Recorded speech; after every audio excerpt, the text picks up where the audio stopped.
right, good morning. We had some long negotiations with Harrison Smith. I feel like he's one of the best guys that I've ever had as a safety. And that includes a lot of really good players. It's great to have him here probably for the rest of his career. And, he kind of embodies really everything that we try to do here. He's a great person, an outstanding player, and he tries to he's really easy to talk to and coach. He'll try different things. He'll ask questions. He's really good in the back end, but also with the rest of the defense and the team. And then we're going to do Dr. Larson is going to do surgery on Irv Smith this week, and so we'll see how that surgery goes. But Dr. Larson is one of the best in the country, and so we expect a good turnout. So, questions? With that surgery, it sounds like there are two different kinds of surgeries. One that keeps you out 4 weeks or so, and one that would be 6 to 8 months. Do you know which route they're going to go? I never heard the 6 to 8 months. Okay. So we'll just see where he's at. A lot of times you can't really tell anything till you get in there. How did that injury surface? Was anything in the game Friday? Was it a wear and tear thing, or what exactly? It happened in the game, but he might have. It's hard to figure, know exactly what happened.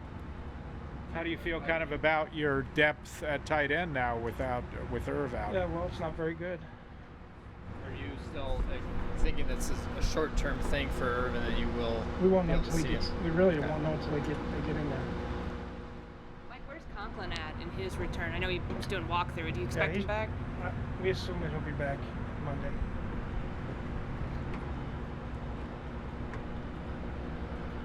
With the depth not very good, I mean, perusing the waiver wire, I would imagine, trades, are you going to be looking to bring in perhaps a veteran or something? We're looking, but not just the tight end. We're looking all positions. Have you talked to Irv? How's he doing? I haven't talked to him. He's been rehabbing, so I haven't seen him.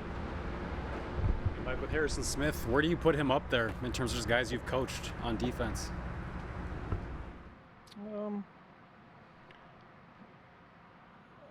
Well, I've coached some Hall of Famers, and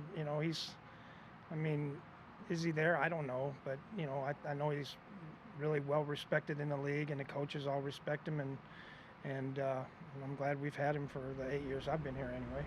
How integral is it going to be this year, considering the new secondary, just getting all the guys on the same page, all that stuff? Yeah, Harry is he's a guy that kind of keeps everything smooth back there, but I think Xavier Woods has done a nice job as well, and Peterson, all those guys, so they communicate pretty well.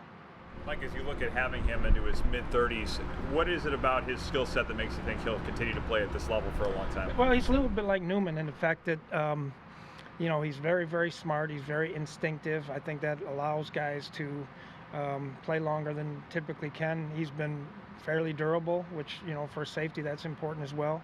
But he's really smart, and he sees things really quick.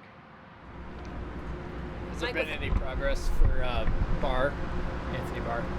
Yeah, he's I hate to say it, but because you guys will say I'm wrong if I'm wrong, he's doing really good. We had, I think we got a good plan for him to get ready to go. Mike, with how heavy this offense is predicated on the tight end position, have you seen enough from Brandon Dillon and Zach Davison to think that they could potentially help that load? Well, I think I know those guys, but we may end up being a little bit more three wides. With some of the guys that we have there. All this will shake out after the cuts, so we can't jump ahead of anything right now. Do you pivot yet to Cincinnati, or Excuse me? Do you pivot yet to preparing for Cincinnati, or is that next week and you're just focused next on week? other Next week we things? will. This is more of a week of just polishing and finishing things and making sure we're in conditioning, like I said the other night. Kind of trying to do a lot of just situation stuff and then kind of just play football, not worry about what plays are in or what defenses are in or things like that. Let's just play football and react to whatever we see. Mike, just to clarifying the rules.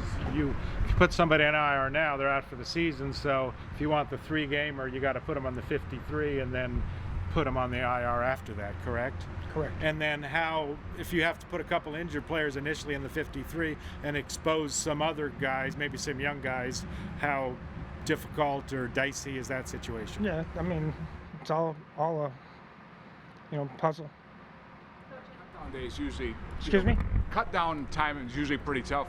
Is this any tougher this year? And how much does COVID play into this at all?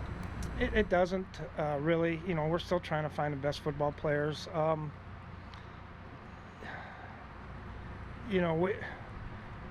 At the end of the day, this time of year becomes a business. You got to find, who you think can help you throughout the season. And, a lot of these, we tell these guys when they come in that, you're not just auditioning for our team, you're auditioning for 31 other teams. So if you go out there and play well and you don't make our club, then you got a chance to go somewhere else. Coach, I know you mentioned long negotiations with Harrison and everything, but what does it mean that he wants to stay here and wants to finish his career with one team? Yeah, well, I think that's important too. Anytime you do a deal, it has to be both sides want to come to an agreement. And so, but he's great for the community. He's great for the team, the organization, and he's really great for the NFL. To be honest with you, I mean, he's the first-class guy, and they should take it easy on some of those helmet-to-helmet hits he gets, because I still think they're wrong. On another note, we had a great party the other night, a kickoff party for my foundation over at the museum there. It's a great place to have a party, and Sugar Buzz was the band. Raised a lot of money. Lynch's Barbecue donated 2 planes, trips to games, so it turned out really well. What's your favorite old school song that they played? Whew. Sweet Home Alabama. You sang the Journey song anyway. Yeah, but I had to get some no. She was definitely whispering the words to me before. Yeah, I think it was probably 140,000, something like that. Kenny Chesney guitar went for about $3,000. I got the what'd I get? The Toby Keith guitar and a trip to Napa, of course. So all good. Thank you.